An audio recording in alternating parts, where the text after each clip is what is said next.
Diabetes atau kencing manis sampai sekarang tidak dapat disembuhkan. Yang bisa dilakukan hanya mengontrol kadar gula dalam darah. Diabetes banyak menimbulkan beragam gangguan kesehatan, dan jika tidak ditangani dengan tepat, diabetes dapat menyebabkan masalah kesehatan serius.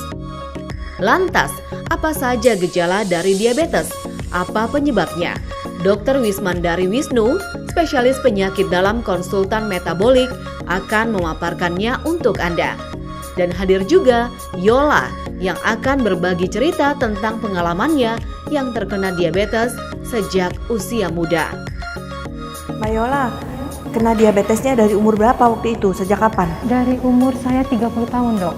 30 Iya, tahun. 30 tahun. Itu setelah saya melahirkan anak pertama. Oh, oke. Kok setelah melahirkan? Waktu hamilnya gimana? Waktu hamilnya saya tidak pernah mengecek dan saya juga tidak pernah tahu gitu. Tidak pernah tahu. Tidak pernah tahu. Maaf, ini lahirnya dan kontrolnya selama ini di bidan atau di dokter? Di dokter. Di dokter Iya, ya? di dokter. Cuman mungkin saya lalai, tidak memeriksakan gula darah atau apa yang harus saya persiapkan sebelum saya melahirkan gitu. Terus ketahuannya akhirnya gimana? Setelah melahirkan kok bisa tahu tinggi gimana tuh? Waktu itu kejadiannya tuh pada malam itu saya menggigil, tapi pagi-pagi saya pikir mungkin karena saya kelelahan. Nah, pagi-pagi saya ke kamar mandi, itu saya jatuh di kamar mandi. Jatuh. Saya merasakan ini berputar, Dok. Nggak sadar? Nggak sadar, karena ngerasa waktu saya buang air kecil kok semut banyak, Dok. Oh, Semut itu banyak di kamar mandi. itu udah berapa lama tuh Ibu taunya ada semut Itu banyak? setelah saya melahirkan, Dok. Setelah melahirkan? Saya melahirkan bayi saya waktu itu baru 2 bulan lah, Dok. Baik kalau Iya. gitu. Terus gimana sampai di laboratorium apa yang terjadi? Gulanya berapa waktu itu? Pas dicek itu, wah Ibu ini gulanya 500. Saya kaget, Dok. Sekali Ya ya? Allah, iya tinggi itu, Dok. Langsung dari situ saya langsung ke rumah sakit, saya ke dokter penyakit dalam. Udah dibilangnya, aduh sayang sekali ya Bu, Ibu kena gula keturunan. Saya bingung kok dokter bisa tahu itu gula keturunan gitu. Jadi dokternya bilang gula keturunan Iya. ya. Jadi Ibu didiagnosis diabetes dan dikatakan penyebabnya adalah keturunan. Begitu ya, Iya. gitu. Kasus yang terjadi pada Ibu Yola ini cukup sering terjadi di masyarakat. Jadi, diagnosis diabetes terjadinya terlambat. Dalam arti pada saat kasus Bu Yola ini sudah dalam kondisi cukup tinggi gula darahnya, yaitu mencapai 500. Nah, ini harus dihindari. Ditambah lagi, pada saat Ibu Yola sedang hamil, itu tidak dilakukan pemeriksaan gula darah. Sehingga pada saat melahirkan bisa jadi terjadi komplikasi. Tapi syukurnya pada kasus Bu Yola komplikasi ini tidak terjadi. Tetapi alangkah baiknya kalau semua wanita hamil ini diperiksa gula darahnya agar diketahui apakah memang mengidap diabetes pada saat hamil. Kalau pada saat tadi yang 500 itu ya, kemudian Ibu diberikan obat-obatan atau insulin atau gimana Ibu? Saya dikasih obat, terus saya disuruh ke dokter gizi.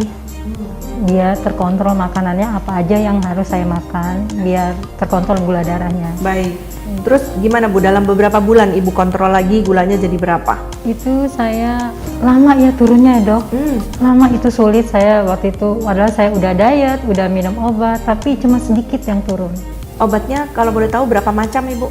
Saya waktu itu obatnya metformin ya. Metformin, jadi Iya. hanya satu macam ya Bu ya? Satu macam, tapi kan adik-adik saya ini kan pada kena diabetes juga, jadi ada minum gulkopak, itu saya minum juga. Maaf, adik kandung, berarti Ibu waktu itu umur 30 tahun, berarti adiknya umur berapa? Cuma beda setahun, Dok. Saya ini 10 saudara. Iya, iya. Cuma beda setahun, ada yang 2 tahun. Jadi yang kena siapa aja Bu dari 10 bersaudara itu? Saya anak pertama. Yang pertama, kedua, ketiga, keempat, dan bungsu yang ke-10. Itu yang kena diabetes. Baik, tapi kenanya muda-muda ya Bu? Iya, kalau kata orang kan itu selang-seling ya Dok. Kalau saya sudah kena berarti yang ketiga gitu, atau cowok. Tapi ini enggak, ini beruntun. Beruntun, Dok. Karena emang itu nggak betul Ibu.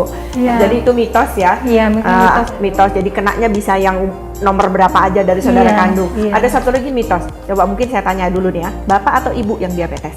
Ibu saya. Ibu ya? Iya. Tapi yang kena Ibu Yola, Ibu bukan saya. anak laki-laki. Bukan. Ya, berarti satu lagi terbukti pada kasus Bu Yola ini ya. Iya. Terbukti yaitu nggak menyilang Bu Tidak Yola. menyilang, Tidak iya, menyilang. benar. Jadi Iya. dari ibu bisa kena ke anak perempuan, dari yang bapak juga bisa ke anak laki-laki. Jadi mitos-mitosnya terbantahkan ya di Iya, kasus Bu dok. Yola ya. Iya. Iya gitu. Oke, Ibu bilang tadi katanya lama ya gula darah turunnya. Lama tuh sampai berapa lama sampai akhirnya bisa terkontrol gulanya? Saya waktu itu kan 500, setelah saya minum obat, terus makan saya ganti beras merah gitu. Terus rajin pola hidup juga saya teratur, itu saya periksa lagi itu masih 400-an. Berapa bulan? Itu ya sekitar 2 bulanan lah. 2 bulan dari 500 turunnya cuma 100 ya Bu? Cuma 100. Oke. Terus gimana Bu? Ya akhirnya tetaplah saya, karena saya juga capek ya dok ya, bolak-balik, udahlah saya beli cek itu aja. Cek gula punya itu jadi saya beli. bisa ngecek di rumah Ya, sendiri bisa ya Bu ngecek ya, di rumah, cek glukometer ya? Iya, sebenarnya sih semuanya itu tergantung dari pola makan. Kalau kita stres juga yang saya alamin pribadi ya dok, stres, capek, itu gula darah bisa naik dok. Udah, Ibu kayaknya udah pinter ya, udah bisa tahu apa yang menyebabkan tinggi. Nanti kalau turun juga pasti Ibu juga tahu apa yang bisa bikin gulanya turun. Tapi itu betul sekali memang Bu. Ibu kan diabetes sudah 18 tahun. Iya, dok. Kira-kira Bu, kalau salah satu komplikasi diabetes itu kan lukanya sukar sembuh ya Bu. Melahirkan Sesar semuanya. Semuanya sesar. Iya. Nah kalau sesar kan ada luka operasi ya Bu. Iya, dok. Nah itu gimana Bu? Aman semua nggak? Kan ada anak pertama ya udah Iya. diabetes nih. Gimana Bu? Anak pertama mungkin pada saat itu kalau menurut saya gula darah saya tinggi, sebenarnya pasti kan ada efek dari ini, tapi alhamdulillah enggak dok. Anak kedua lulus juga, maksudnya nggak ada apa-apa. Pas anak ketiga mungkin bertambah umur ya dok, waktu saya melahirkan anak ketiga, luka ini saya kok perih yang rasa-rasa ya, padahal kan saya nggak mandi-mandi, saya lap badan aja.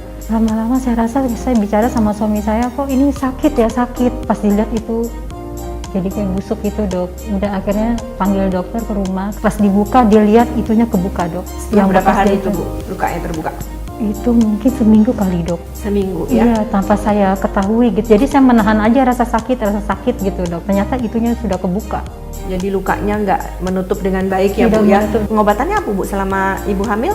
Diobati apa gulanya? Saya tuh sebenarnya dok, saya tuh nggak minum obat.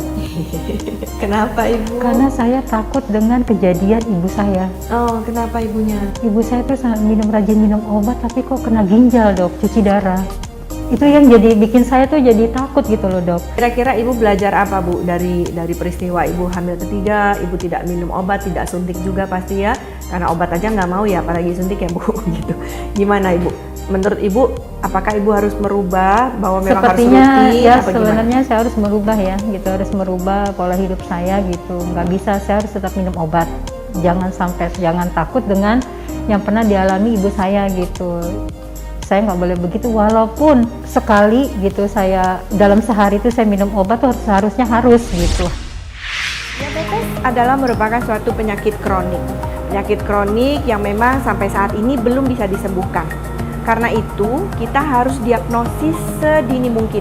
Artinya, kita harus bisa membaca pada kondisi-kondisi apa yang kira-kira orang menjadi resiko tinggi untuk diabetes.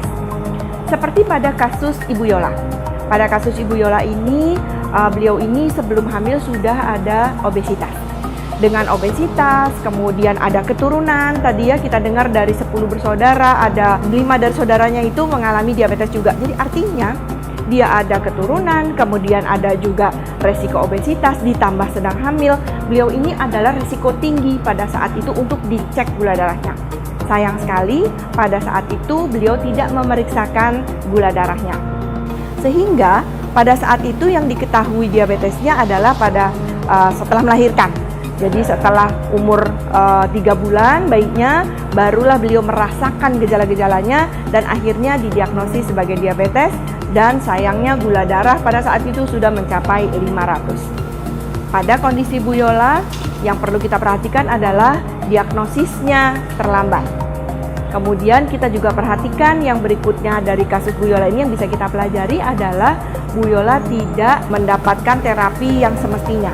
Dalam arti, setelah beberapa bulan, gula darahnya belum tertata laksana dengan baik. Kasus diabetes sebaiknya didiagnosis cepat, kemudian ditata laksana dengan cepat juga, sehingga kita berharap bisa mencegah terjadinya komplikasi-komplikasi diabetes yang jangka panjang. Saya Dr. Wismandari, spesialis penyakit dalam, konsultan endokrin metabolik diabetes, untuk Hidup Sehat Plus.